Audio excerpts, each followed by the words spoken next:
All right, we'll begin with Arizona head coach Tommy Lloyd. Coach, we'll begin with an opening statement from you and then open it up for questions. Good to see all you guys. Great to be in LA.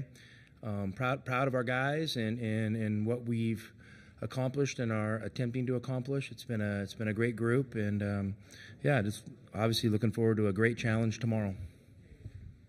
All right, we'll open it up for questions. We'll start right here in the first row. Hey, Tommy, Jeff Eisenberg with Yahoo Sports. Believe it or not, there were some former Arizona players who weren't that excited when you were hired 3 years ago. Can you just kind of describe what your reaction was back then to some of the stuff that was said and how you won some of those guys over? Well, you know, they had a right to feel that way. I mean, you know, it's an amazing program, and it's an amazing legacy, an amazing tradition, and, you know, I probably, you know, did I not know myself so well? I probably would have wondered what the heck are they doing hiring an assistant coach from the WCC. And, yeah, so, I mean, I think that's all justified. And I knew that, you know, me just talking or whatever wasn't going to earn people's respect. We needed to come and do a great job on a day-to-day basis and run the program in a way that our former players would be proud of. Our former players are a huge part of, you know, what is – put our program in such a great position, you know, nationally. I mean, these guys they're, you know, the passion they have for Arizona and the talent they have for basketball players, the great coaches that we've had, you know, from Fred Snowden to Lute Olson to Sean Miller, you know what I mean? Those guys have all made my job better. And the former players are the ones, you know, that's the blood, sweat, and tears. So those guys had a right to feel that way. You know, I wasn't an Arizona guy at that time, but I tell you what, I am now. We'll go to the fourth row. Brian Peterson with AZ Desert Swarm. Going into the NCAA tournament, you mentioned a lot about having the extra rest from coming home from the Pac-12 and being able to kind of reset. You were the first game of the second round, and you were home before most of the games were even played. Can that same rest factor be a benefit to you again? Well, you hope so. You know, I mean, I think, you know, anytime you can try to find an advantage, you try to wrap your arms around it. I feel like, you know, for this time of year, we're pretty healthy, we're pretty rested, which is a little bit of a luxury. But, you know, just because you had an extra day or a few extra hours, that doesn't mean you have a significant advantage this time of year, because the other team's really good. I mean, they're really, really good, and you know, they're playing for something as well. So, you know, it was good to get back, catch our breath a little bit, and you know, have kind of a normal week of preparation for us, you know, because we're used to playing on Thursdays, Saturdays. It's basically what we do in our conference. So all in all, yeah, I'd say we feel like we're in a pretty good place. We'll stay in the fourth row over here. Yeah, Tommy, Steve Rivera, allsportstucson.com. Was there a point in maybe January, February where you said to the guys, okay, guys, we can be better, let's show it? Well, for sure. You know, I think there was a point yesterday in practice, you know, that I felt like that. But you're right, but I also know that these seasons are long, and it's really hard to be trending in a positive direction the entire time.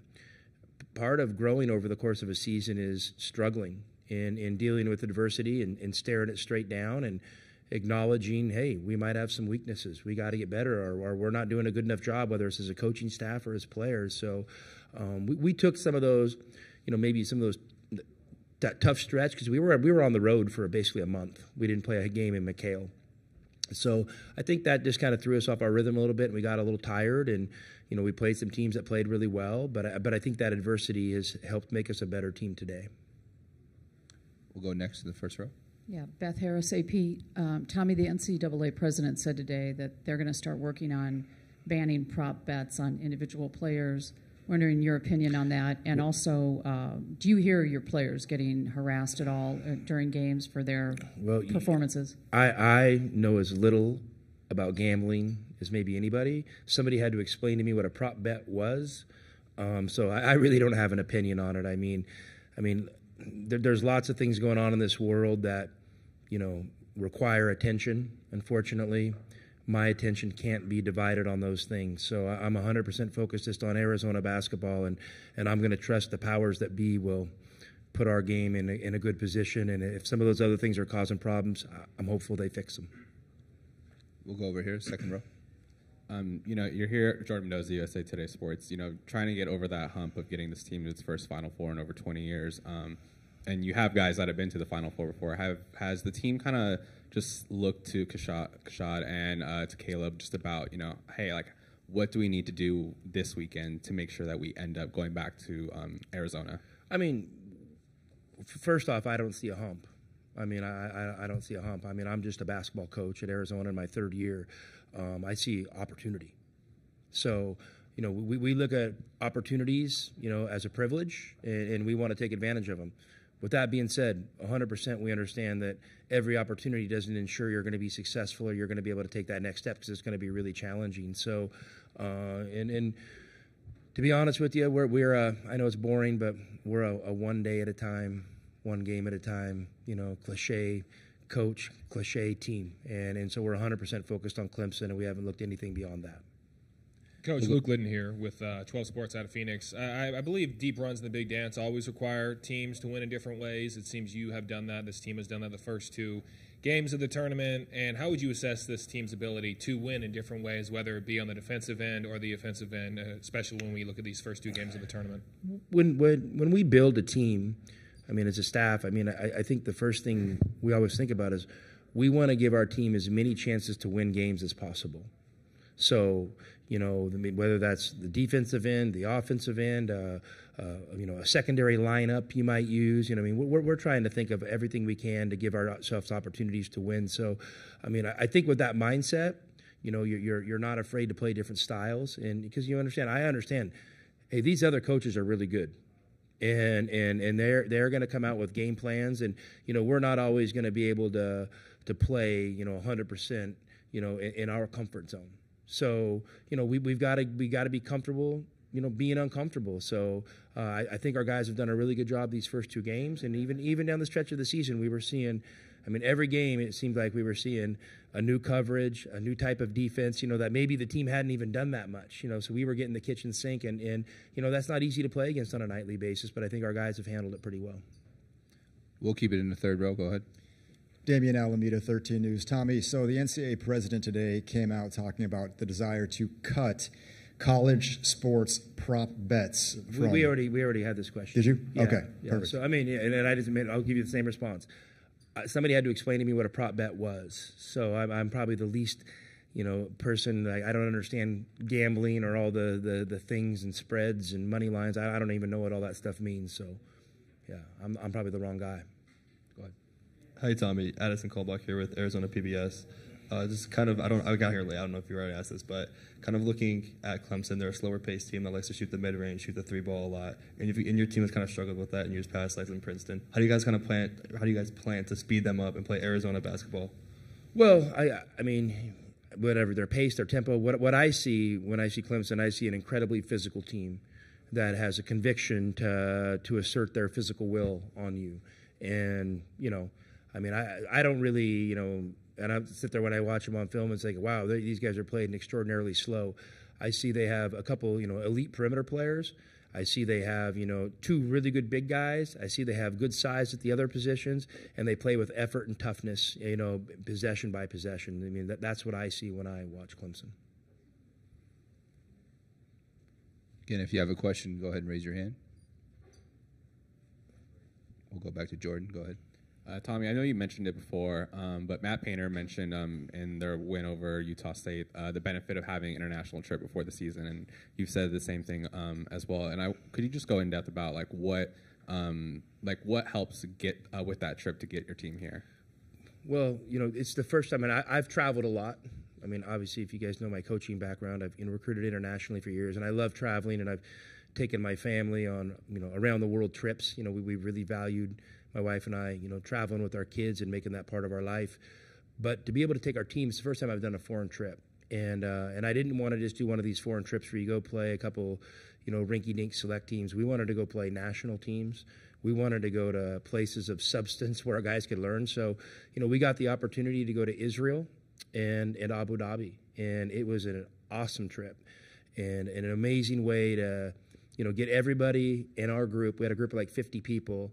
I mean, to get them connected, get them out of their comfort zone, and we fully participated in everything Israel had to offer.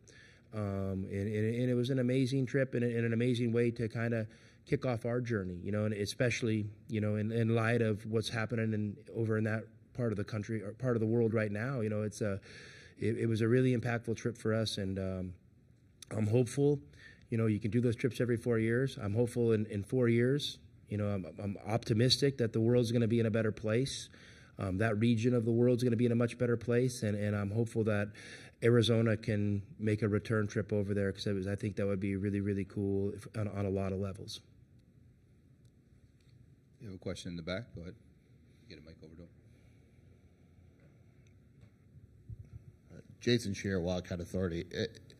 Really every game, but especially in this one, how important to this team overall this season has Keyshawn Johnson been defensively, especially? I mean, Key's been tremendous. I mean, his toughness and versatility and effort he gives on the defensive end are almost second to none. And I don't. We're a team with a lot of good players. Who scores a lot of points, and I think a lot of attention gets focused on that, and maybe his impact on the defensive end just gets lost in the shuffle. But not on me. I mean, that dude is a bad boy, and he gives it everything he's got, every possession, and so he's really, really helped us at that end of the floor. He's helped kind of grow our identity there, and I don't even know. I don't think he was even first team all conference defense, which is crazy. Wow. Trust me, any coach in our conference or any coach in the country that had Keyshawn Johnson on their team would value what he brings in the defensive end, and he's to me, he might not be all Pac-12 first team defense, but he's definitely all first team, all American, all defense, in my opinion.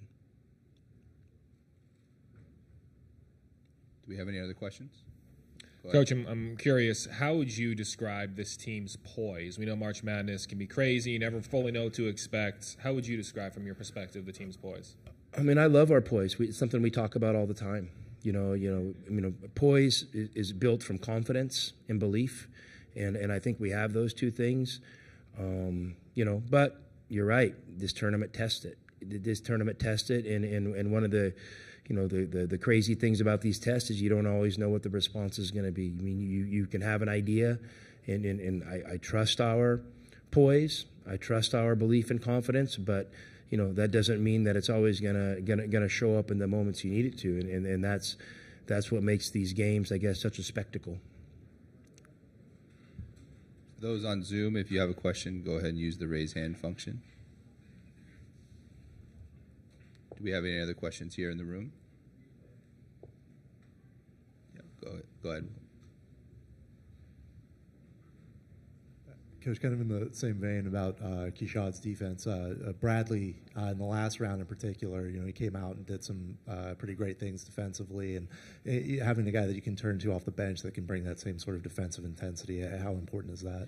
I mean, yeah, Jaden was spectacular, both games up in Salt Lake, and he made some awesome plays defensively, and he just makes plays and has a knack for really understanding his scouting port, but also having the courage to make in the moment impactful decisions on the defensive end. And I think you could go down the list of our guys individually as defenders. Bradley's exceptional, Kylan Boswell is great, Caleb is much improved.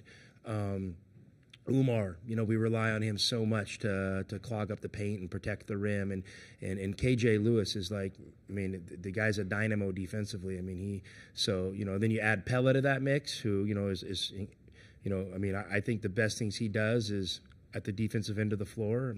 I think you have the makings of a great defensive team.